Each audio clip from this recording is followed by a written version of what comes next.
Hey guys, welcome to your love reading for Gemini. This is going to be for the second half of your July from the 16th to the 31st. Apply this to your own unique situations, you guys. You may switch the roles if you want. Like, share, comment, subscribe, hit the notification bell so that you guys get notified on when my new videos post or when I go live. Also, if you guys are interested in wanting to follow me on my social media pages, personal readings with me on Zoom, pre-recorded, the links and the details are in the description box below. Also, if you guys haven't joined my channel memberships, hit the join button. I'll greatly appreciate it if you guys did join, just to support me and also my channel. All right, so what messages do we have for Gemini in love and the person that they are connecting with here for Gemini? For Gemini.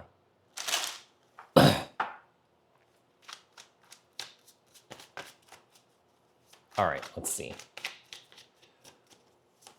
So Gemini, we have the Devil card. Wow. Strong, heavy energy to start off with the Devil card here. The Tower. That's so interesting because the Devil is the number 15, right? The Tower is number 16. So I don't know. It seems like we have someone here, or the person that you're dealing with here right now, and apply this to your own timelines. I feel like someone is going through some sort of major Tower moment here. Like, you know, the Devil card is a representation of unhealthy attachments, you know, bad habits, bad behavior here, you know, addiction issues. I feel like someone is looking back at a situation about their own behavior here, and they're realizing some sort of major Tower moment that they may have caused here. Okay? Because I feel like whoever this individual is, whoever this person is to you, like, I feel like this person is someone here who is consistently allowing their demons to win.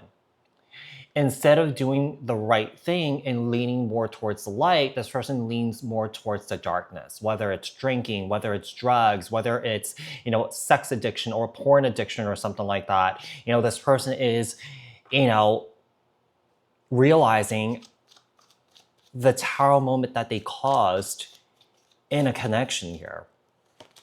The Knight of Wands. You know, here's the thing. I think that this person, whoever you're dealing with here, this person wants the benefits of being in a relationship with somebody here, but they don't want to take on the responsibility of a relationship. They want their cake and they want to eat it too, basically. And I think that this is how this person has operated all their life. You know, I feel like when it comes to responsibility, it's just too much for this person. Yeah. I think that this person also kind of lacks vision, lacks passion, you know, lacks kind of like dreams, vision, you know, goals, you know, things that they can attain for themselves to improve their life, you know, that sort of thing. But this person doesn't really take it. Yeah. Ace of Swords. This person knows that they need to do better here.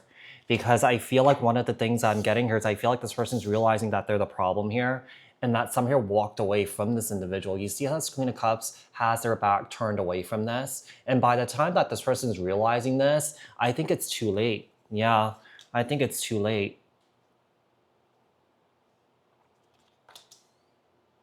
This could be someone who's very reactive too. Instead of being calm and looking at the situation in the bigger picture, this person just sees red. Yeah, this person sees red. This person has a lot of rage, a lot of anger here. Yeah, I just get the sense that, you know, Gemini, you're moving towards like a divine counterpart. You know, whether this divine counterpart is in your life right now, you know, you're looking for someone who is sitting in this divine masculine energy and not sitting in this low vibrational energy. Tell me about what this person's feelings and intentions are towards Gemini. What is this person's feelings, intentions towards Gemini? Nine of Pentacles here. I think that there's someone here that's trying to free themselves from the situation. Because I feel like with the Three of Cups in the reverse here, I feel like if there's separation here between you and your person, there could possibly be, because, you know, you have that Three of Cups as a representation of, you know, getting back together with someone, you know, reconciliation and stuff like that. But this came out in the reverse. Some of you guys may not want this. Yeah, you may not want this because you view this person as someone who's very toxic.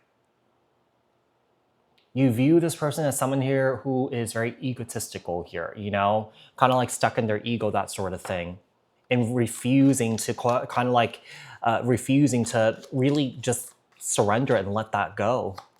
This person may really struggle with their ego here.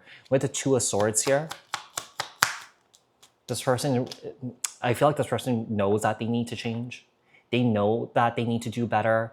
And I think that one of the things that really scare this person is that, you know, when they are being asked to change, you know, this person may get defensive. You know, it's kind of like, why can't you love me for who I am? You know, that sort of thing. You know, I understand loving someone for who they are, but if someone is cramming shit down someone's throat, being disrespectful, you know, crossing boundaries and stuff like that, you know, being toxic, you know, I think that, you know, there are conditions where I feel like you could love this person for who they are, but if this person's disrespectful for you, yeah, obviously you jet out of there, you leave, right? That is a definition of toxicity. When someone wants them to love you for who they are, even though they're doing shitty things. And they know that they're doing shitty things. And they just want you to accept it. They want to cram, like I said, they want to cram as much shit down your throat and they want you to be okay with it.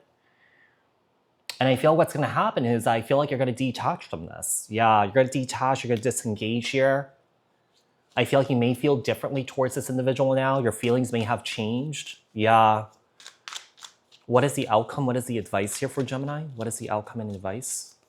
So we have the Six of Pentacles and the Hierophant. So what's going to happen here, Gemini, is that you're going to pour all your energy and time into healing. Yeah, some of you guys may be working with a therapist here. You know, some of you guys could be, you know, just spending a lot of time with yourself, connecting with yourself, journaling here, you know, connecting with your intuition, connecting with the higher power here. Just really putting in the work. Yeah, really putting in the work, learning, growing from your experiences, integrating whatever you have learned into your life here. The Empress. We have the Empress here.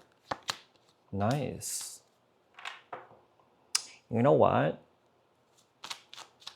Gemini, you guys are about to meet your divine counterpart here. There's someone new walking into your life. I think that what's going to happen is that if this person finds out that you moved on to somebody new here, I don't think it's going to really sit well with this person here.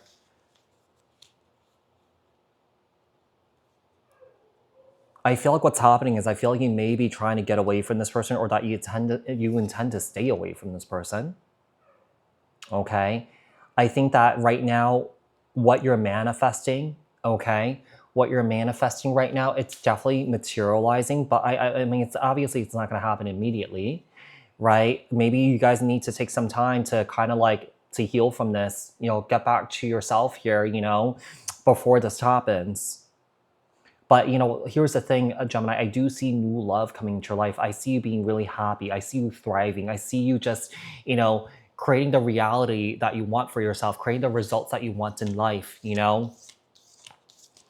So, Gemini, I do see that things will get better here for you. I do hope that this was helpful, and I'll speak to you guys in another read. All right, thanks, guys. Bye.